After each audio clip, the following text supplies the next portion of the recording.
Chers amis, chers ennemis, bonjour. J'espère que tout le monde va bien et il y a quelques petites nouvelles qui sont intéressantes du côté judiciaire. En 2020, j'ai eu quelques amendes concernant le Coronet Circus pour non-présentation d'attestation dérogatoire de sortie de mon domicile. Et j'ai obtenu en début d'année 2022 la relaxe selon ma plaidoirie. Je repasse pour toujours une non-présentation d'attestation dérogatoire et 3 autres amendes pour non-port de masque. Et là, je suis condamné sur les 4 amendes à payer les amendes.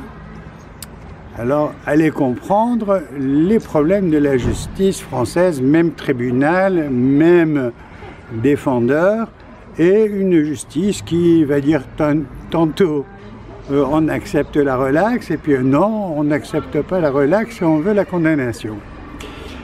Alors, le métier de juge, c'est pas un métier facile.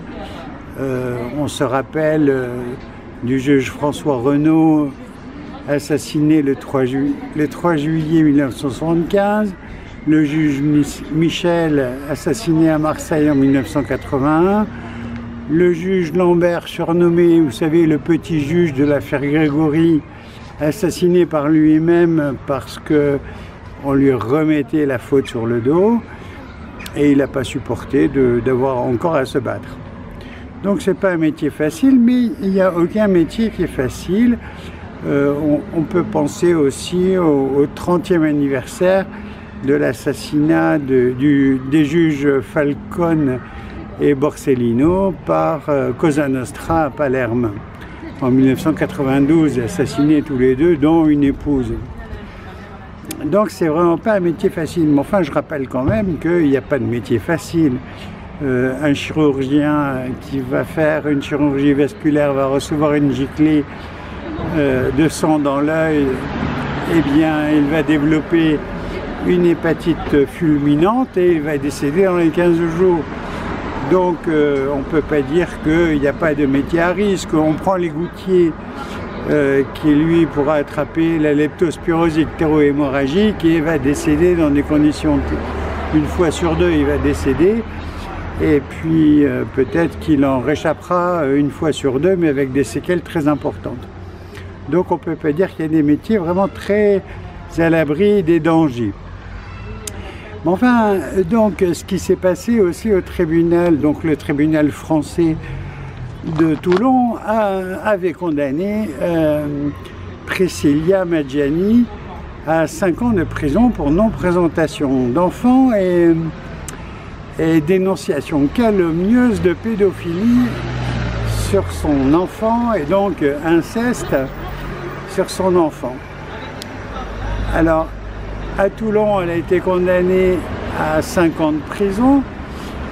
Ayant fait appel, la cour d'appel va réduire d'1 an la peine. Alors, on peut se poser la question de savoir pourquoi. Dans un pays, on peut avoir des fluctuations. Est-ce que les juges ne sont pas un peu trop surmenés? Ben, si, probablement. Donc, pourquoi les juges sont surmenés? Ben, c'est un peu comme les urgences. S'il manque de personnel, il y a surmenage, et s'il y a surmenage, ben, il y a surbooking. Soit les gens traitent le travail par-dessus la jambe en se disant ma foi, je fais mon boulot n'importe comment. Et puis l'important, c'est que j'ai la paye à la fin du mois, ou bien je vais le faire en conscience, et à ce moment-là, il y a le burn-out qui pend au nez, et des gens comme le juge Lambert peut se suicider. Alors, l'état dramatique de la magistrature fait qu'en France, on n'a plus qu'un magistrat sur 7 par rapport à autrefois. Bon, dans les hôpitaux, il n'y a plus qu'un lit sur 2 et dès qu'il y a une petite épidémie de bronchiolite ou une petite canicule avec déshydratation, ben, les hôpitaux sont surbondés. Et donc, il n'y a pas moyen d'avoir un pays qui tourne normalement. Donc, écoutez, moi, ce que je souhaite que le sieur Chauvet, qui a été reconnu comme, enfin, qui s'est prétendu être franc-maçon, eh bien, ne soit pas retrouvé émasculé un beau matin. Et puis, je souhaite aussi qu'aucun juge ne soit assassiné, parce que c'est pas la solution. Alors maintenant, je reconnais que c'est un métier difficile d'être juge. Alors évidemment, votre serviteur va faire appel et ce sera l'occasion ou jamais de voir si la cour d'appel sera en la faveur du défendeur ou pas. Voilà, c'est tout le problème, c'est là. Alors rappelez-vous que quand on faisait appel, en fait, on faisait appel au roi.